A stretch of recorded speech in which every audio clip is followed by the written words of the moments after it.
Sorus ľudia, vítam vás u môjho ďalšieho vlogu z ničoho, len vlog, skratka.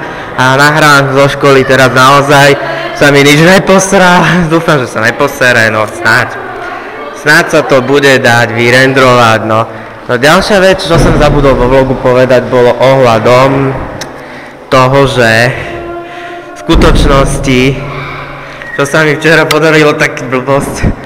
No, takže je to tak, že vlastne ja nechcem uraziť ani jednu z dievčat a chcem byť akože slušný a neviem, jak to urobiť. Takže v tom prípade kompromis medzi mnou, Nikou a Katkou by mohol byť. A ďalšia vec, čo by som chcel poznamenať, je ohľadom takého, že dneska no, blbosti proste. Čo? Tak chcem hrešiť. Ninjoviny. Čo dneska robíme? No ja len tak sedím, behám si po chodbe, až mi hýkam vtáka.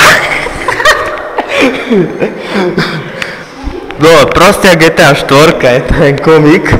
No a fakticky idem si len tak, myslím na Katku, ktorá išla si zastrieľať do šale. No dúfam, že odstrelí nejakého teroristu. Potom ho dobre dám do plynu a nakopem do zadku. Tak to bolo zabité.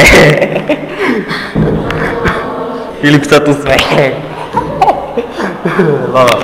A ďalšia vec je, že no, nedelu asi budem musieť znovu na spoveď, pôjdem do kostola a jak pôjdem na oplátku, jakú oplátku, ja ti dám takú oplátku. Tak to je Bože telo Kristovo, žiadna oplátka do prdele. A už reším.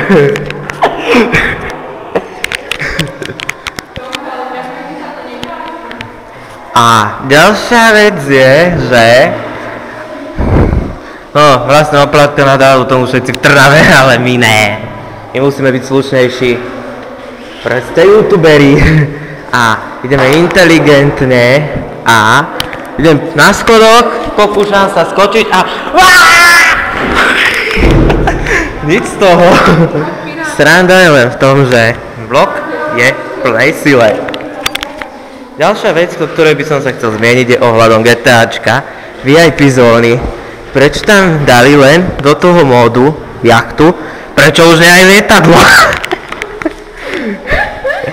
Ďalšia vec je z filmu. Seriál, ktorý poznáte, je... No dobre, idem volať do Bratislavy. Áno, Bratislava? Áno, Bratislava! A čo potrebujem? Jej? No, páne, potrebujem niečo vyriešiť. Chcem bezplatný preukaz na dopravu do spoločnosti Arriva. No nemáme taký. A kedy bude? No neviem. No tak zatiaľ snad uvidíme. No a ďalšej vec, čo som sa chcel povedať, má to byť len krátky vlog, je to, že u tohto videjka sa s vami lúčim, majte sa krásne, užívajte si života čisto a bez riechu a u ďalších videí zdar a cip. A čo sa s vami lúčim!